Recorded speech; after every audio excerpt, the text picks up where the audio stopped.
Viewers আসসালামু আলাইকুম। Meherun kitchen রুমে আপনাদেরকে স্বাগতম।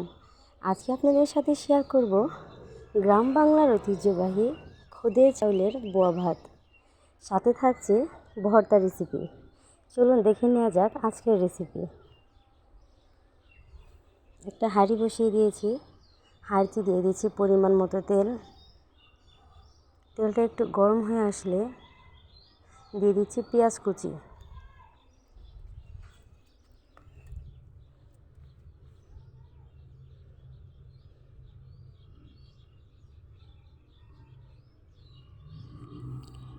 দিয়ে দিচ্ছি সামান্য কিছু লবণ।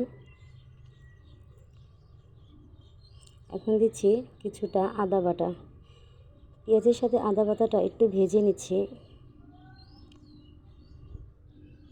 পেঁয়াজটা যেন পুড়ে না যায়, তাই একটু পানি দিয়ে দিচ্ছি।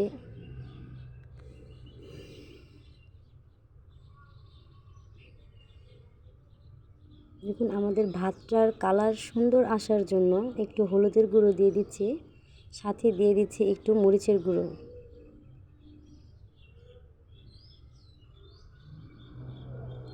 দিয়ে দিচ্ছি একটা আলু কুচি।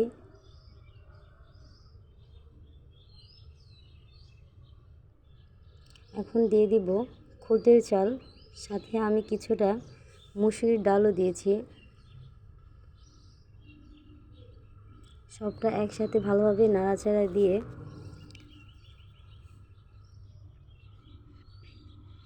এখন আমরা এটাতে চালটা সিদ্ধ করার মতো পরিমাণ মতো পানি দিয়ে দিচ্ছি।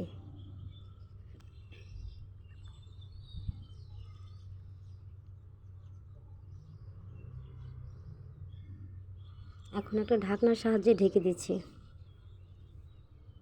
ঢাকনাটা তুলে দেখছি, দেখুন বলক চলে আসছে। অনেকটা হয়ে গেছে আমাদের ভাতটা।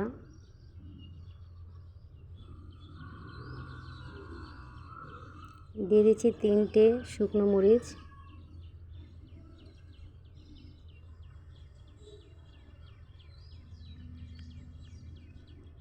এখন ঢাকনা দিয়ে ঢেকে দিচ্ছি। আবারও ফিরে এসেছি, দেখুন হয়ে গেছে আমাদের আজকের বোয়া ভাত।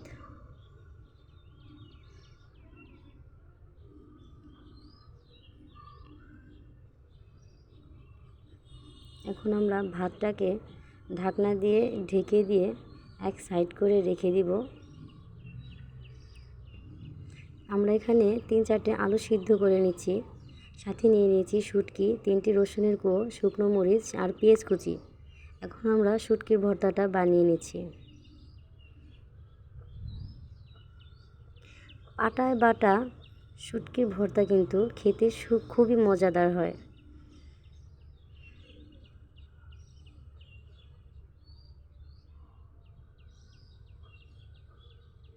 এখানে আমি 2টো বড় সাইজের শুটকি নিয়ে নিয়েছিলাম।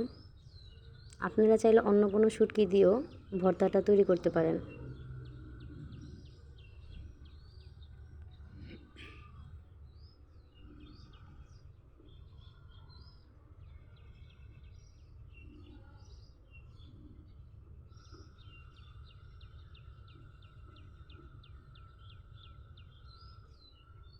দেখুন, আমাদের ভর্তাটা কিন্তু কমপ্লিট হয়ে গেছে। এখন আমরা আলুর ভর্তাটা তৈরি করে নেব। আমি এখানে নিয়েছি শুকনো মরিচ, নিয়েছি কিছুটা লবণ, মরিচটাকে গুঁড়ো করে নিচ্ছি।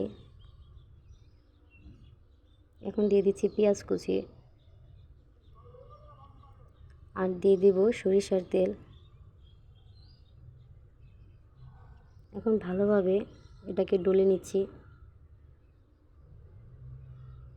এখন দিয়ে দিচ্ছি আলু সিদ্ধ করা আলুটা। এখন ভালোভাবে মেখে নিব। দেখুন হয়ে গেছে আমাদের আলুর ভর্তা। আর আমাদের খুদের ভাতটা কিন্তু সুন্দর হয়ে গেছে, দেখতে পাচ্ছেন। তো আমি একটা প্লেটে সার্ভ করছি। দেখুন হয়ে গেছে আমাদের আজকের গ্রাম বাংলার ঐতিহ্যবাহী খুদের চাউলের বোয়া ভাত, সাথে আর থাকছে ভর্তার রেসিপি। আমাদের রেসিপিটা যদি আপনাদের কাছে ভালো লাগে তাহলে লাইক, কমেন্ট, শেয়ার এবং সাবস্ক্রাইব করতে ভুলবেন না।